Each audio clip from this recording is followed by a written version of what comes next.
What's up, Archons? I'm Flightless Pheasant, and now that you're here, we can crack open our history books and review the time of ancient Roman dinosaurs.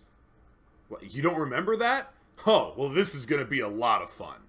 But before we get into all of that, I'm a huge fan of Keyforge, and if you are too, then please like, subscribe, and hit the bell, as I'll be bringing you even more lore from Keyforge and the Crucible.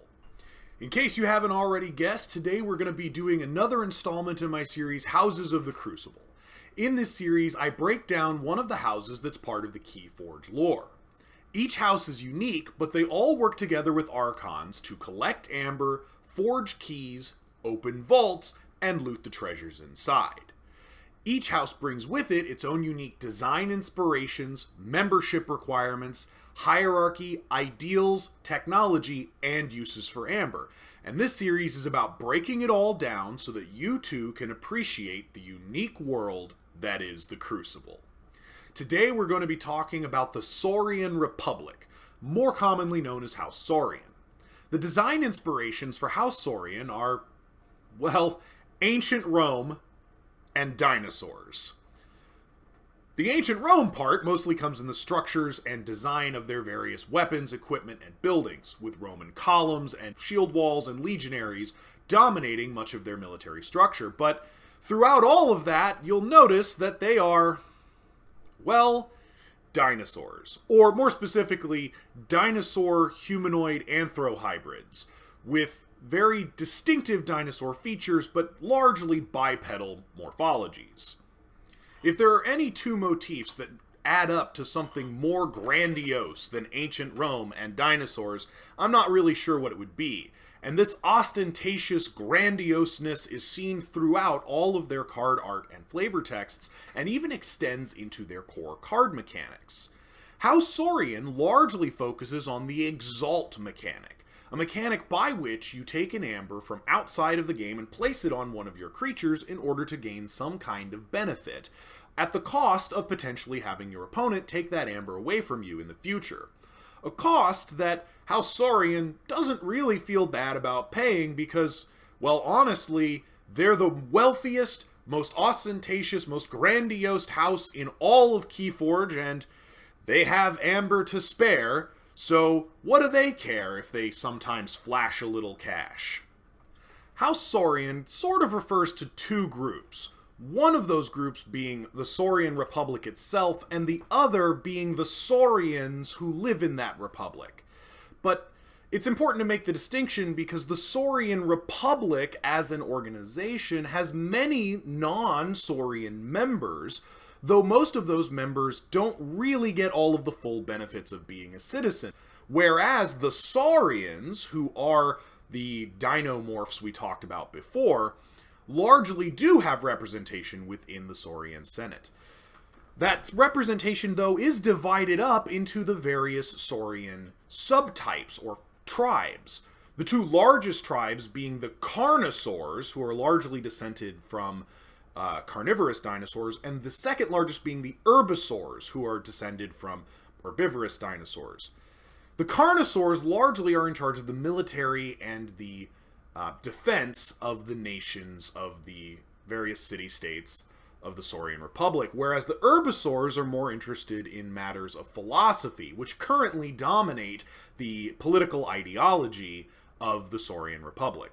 But there are several other morphologies as well, like Longosaurs, who tend to spend their time in libraries and on research, Marinosaurs, who tend to do naval affairs and aquatic defense, Voltosaurs, who are the most advanced technological group that tend to create new innovative technologies and are descended from flying dinosaurs, Cornifaciums, who are descended from Triceratops and similar dinosaurs and tend to be in charge of agriculture, and Lorcodons, who are descended from Ankylosaurs and Stegosaurs and tend to be traders or guards.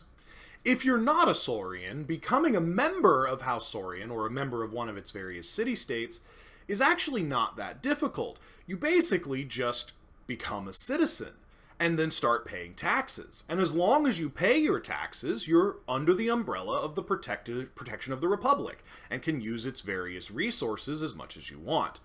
Although, Saurian taxes can be, a bit intensive, and for those who can't pay tax, they are likely to be expelled from the city with great prejudice, as the Saurian Republic does not suffer vagrants quietly.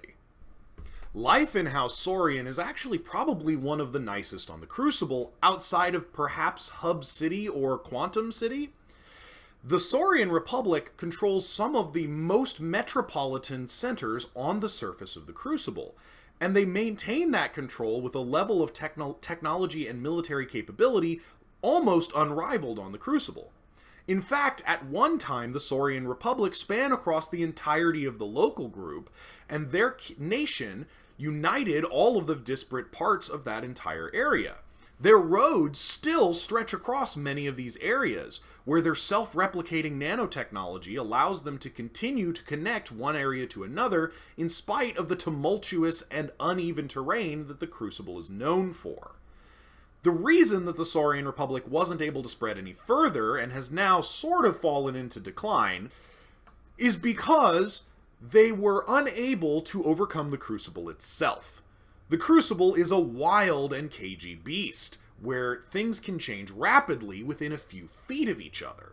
The gravity, the number of suns, the amount of radiation, the atmospheric conditions, the types of wildlife, all of these things can change in an instant across the surface of the ever-changing Crucible, and maintaining an army or standing force of any significant size in those conditions is, well, a task beyond even the capability of the great Saurian Republic. In spite of that, House Saurian has made a very smooth pivot from a military empire to a philosophical one.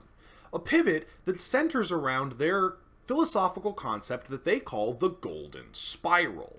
The Golden Spiral is the idea that the Saurian Republic is eternal, and always circling around in various states of existence, from a militaristic empire to a philosophical one, to a technological one, back to a militaristic one, and so on, and that in so doing it can be perpetual.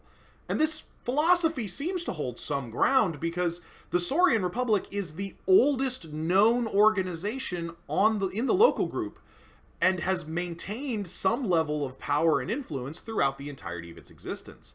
In fact, the Saurian Republic is so old, it has records of its very first interaction with Archons after the Republic had already been established, bringing into question whether or not the Saurian Republic is older than the existence of Archons themselves. Whether that's true or not, the Saurian Republic does manage to maintain an incredible level of stability, and part of the reason for this is because of the existence of the Saurian Senate.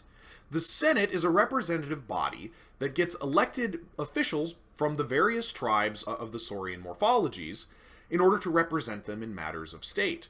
And it's headed by a person who is titled as the Saurus Rex, or the king among the Saurians. The Saurus Rex is a title, not an individual, and the Saurus Rex is the first among equals, a concept that you might be familiar with if you know a little bit of Roman history.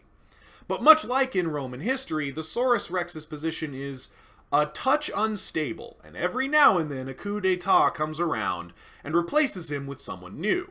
Still, somehow House Saurian manages to keep this system stable throughout the various changes, and the Senate is able to rule over the city-states with some semblance of authority. When it comes to technology, House Saurian has a very less is more approach that leaves them looking very primitive, but don't let looks fool you. House Saurian has some of the most advanced technology in the entirety of the Crucible, and no matter what it may look like, you can be absolutely certain that any Saurian you run into has equipment that is far superior to anything you may have brought with you. Some examples include that their shields have force-dampening technology that allows them to take impacts way outside of their apparent capability. Their cloaks have the ability to adjust habitat environments in order to make it pleasant and suitable for them, and their weapons have more penetrative and explosive power than almost any ray gun or blaster or explosive bomb that you might see in any of the other houses, even though they look like just normal shields, cloaks, and spears. This sort of downplayed simplicity is a very common motif among the technology of House Saurian. Even their civic technology represents this simplistic superiority. Their columns can harmonize and send out additional sonic waves from any kind of broadcast that might be sent through the city. Their roads are self-healing and able to find new paths in order to connect themselves if they ever become separated from one another. And the interior of their buildings have technology that allow you to move more seamlessly at the pace that's comfortable to you, using moving sidewalks of variable capability and speed for the traveler who's walking upon them. Truly, they have some of the most advanced technology ever, and all of it just looks purely banal. When it comes to uses for Amber, House Saurian is sort of interesting in that they are one of the only houses on the Crucible who have enough amber at their disposal that they can just use it as jewelry, or wear it around their necks, or have it in a pile that lounges about their mansions. Truly, House Saurian is opulent in its wealth, particularly when it comes to amber. And they definitely use it in various forms and throughout their technology for various effects, but the only truly unique use for amber that I was able to find when I looked through their various sources is they use it to mutate and genetically modify various creatures in order to create the large reptilian servant beasts that they use in their war machine, trade, and various other agricultural and economic pursuits. Things like the Gargantodon and various other stegodons and large beasts that are not fully sentient saurians are not natural to the Crucible and were in fact genetically mutated using amber along very precise and geometrically beautiful pathways in order to create the perfect beasts of burden. A feat well beyond anyone else's use for amber that I have so far encountered. House Saurian has largely pleasant relations with almost every other house on the Crucible, due in part to their absolute certainty in their technological and amber superiority. Because they are so secure in their own defenses, they can afford to be kind and generous and to be forgiving of the shortcomings of others. They tend to get along with just about any other organization capable of diplomacy. This is why House Saurian tends to get along with houses like Sanctum and Star Alliance. Those incapable are repulsed with great prejudice from their walls and structures in order to keep their citizens safe. So the groups they tend to get along with the least are houses like Brobnar and Mars, who are not inclined to diplomatic pursuits. But they don't tend to view these groups with any significant amount of hostility, more like seeing them as nuisances or upstarts who don't fully understand what it means to try to run a Crucible-spanning empire. Conceptually, House Saurian is probably my favorite house in the entirety of Keyforge. There's something just immensely satisfying and unique about the idea of ancient Roman dinosaurs. I just can never quite get over how seamlessly those two motifs are able to knit themselves together in a world as wacky, wild, and welcoming as the Crucible. I really hope that I gave you an opportunity to learn a little bit more about this incredibly unique house, and that you were able to find out some things you didn't already know. Come along with me next time as we delve into the seedier parts of Hub City and dig around under every rock and back alley to try to find our way into the organization known as Shadows. Until then, later, Archons.